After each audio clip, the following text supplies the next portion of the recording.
Clip number 736۔ اس clip میں آپ قرآن پاک کی سورہ کہف کی آیت نمبر 11 سے 16 تک کی تلاوت، ترجمہ اور تفسیر قرآن صراط الجنان سماعت فرمائیں گے۔ بسم اللہ الرحمن الرحیم۔ ترجمہ: اللہ کے نام سے شروع جو نہایت مہربان رحمت والا ہے۔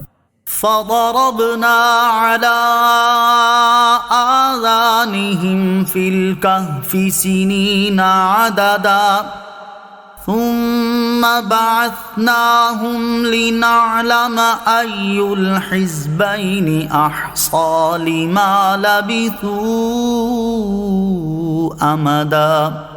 ترجمہ: تو ہم نے اس غار میں ان کے کانوں پر گنتی کے کئی سال پردہ لگا رکھا، پھر ہم نے انہیں جگایا تاکہ دیکھیں کہ دو گروہوں میں سے کون ان کے ٹھہرنے کی مدت زیادہ درست بتاتا ہے۔ سنین عددا، گنتی کے کئی سال۔ تفسیر صراط الجنان میں ہے، ارشاد فرمایا کہ جب وہ غار میں لیٹے تو ہم نے اس غار میں ان کے کانوں پر گنتی کے کئی سال تک پردہ لگا رکھا، یعنی انہیں ایسی نیند سلا دیا کہ کوئی آواز بیدار نہ کر سکے۔ اولیاء کی کرامات برحق ہیں۔ اس آیت سے معلوم ہوا کہ کرامات اولیاء برحق ہیں۔ اصحاب کہف بنی اسرائیل کے اولیاء ہیں، ان کا کھائے پیے بغیر اتنی مدت زندہ رہنا کرامت ہے۔ یہ بھی معلوم ہوا کہ کرامت ولی سے سوتے میں بھی صادر ہو سکتی ہے، اور اسی طرح بعد موت بھی ان کے جسموں کو مٹی کا نہ کھانا یہ بھی کرامت اولیاء میں سے ہے۔ نیز یہ بھی معلوم ہوا کہ یہ ضروری نہیں کہ ولی اپنے اختیار سے کرامت ظاہر کرے اور اسے علم بھی ہو، بلکہ بعض اوقات بغیر ولی کے اختیار کے اور بغیر اس کے علم کے بھی کرامت ظاہر ہوتی ہے، جیسے اصحاب کہف کے واقعے میں ہوا۔ ثم بعثناہم، پھر ہم نے انہیں جگایا۔ تفسیر صراط الجنان میں ہے، ارشاد فرمایا کہ پھر ہم نے اصحاب کہف کو 309 سال کی نیند کے بعد جگایا تاکہ دیکھیں کہ ان کے سونے کی مدت کے بارے میں اختلاف کرنے والے دو گروہوں میں سے کون ان کے ٹھہرنے کی مدت زیادہ درست بتاتا ہے۔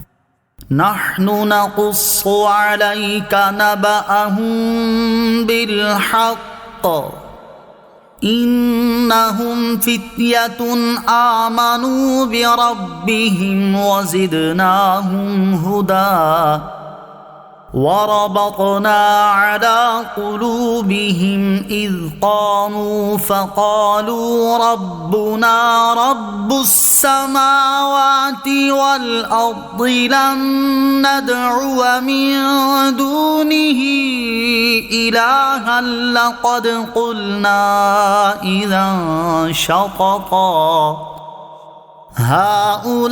هؤلاء قومنا اتخذوا من دونه آلهة لولا يأتون عليهم بسلطان بين فمن أظلم ممن افترى على الله كذبا وَإِذِ اعْتَزَلْتُمُوهُمْ وَمَا يَعْبُدُونَ إِلَّا اللَّهَ فَأْوُوا إِلَى الْكَهْفِ يَنشُرْ لَكُمْ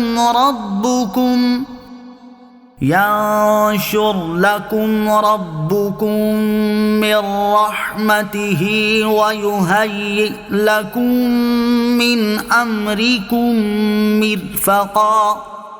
ترجمہ: ہم آپ کے سامنے ان کا ٹھیک ٹھیک حال بیان کرتے ہیں۔ بے شک وہ کچھ جوان تھے جو اپنے رب پر ایمان لائے، اور ہم نے ان کی ہدایت میں اضافہ کر دیا، اور ہم نے ان کے دلوں کو قوت عطا فرمائی۔ جب وہ کھڑے ہو گئے تو کہنے لگے، ہمارا رب وہ ہے جو آسمانوں اور زمین کا رب ہے، ہم اس کے سوا کسی معبود کی عبادت ہرگز نہیں کریں گے۔ اگر ہم ایسا کریں تو اس وقت ہم ضرور حد سے بڑی ہوئی بات کہنے والے ہوں گے۔ یہ ہماری قوم ہے، انہوں نے اللہ کے سوا اور معبود بنا رکھے ہیں، یہ ان پر کوئی روشن دلیل کیوں نہیں لاتے؟ تو اس سے بڑھ کر ظالم کون جو اللہ پر جھوٹ باندھے۔ اور آپس میں کہا، جب تم ان لوگوں سے اور اللہ کے سوا جن کو یہ پوچھتے ہیں ان سے جدا ہو جاؤ تو غار میں پناہ لو، تمہارا رب تمہارے لیے اپنی رحمت پھیلا دے گا اور تمہارے کام میں تمہارے لیے آسانی مہیا کر دے گا۔ اذ قاموا فقالوا، جب وہ کھڑے ہو گئے تو کہنے لگے۔ تفسیر صراط الجنان میں ہے، انہوں نے اپنی بات دقیانوس بادشاہ کے سامنے کی جب اس نے انہیں اپنے دربار میں بلا کر بتوں کی عبادت نہ کرنے پر باز پرس کی تھی۔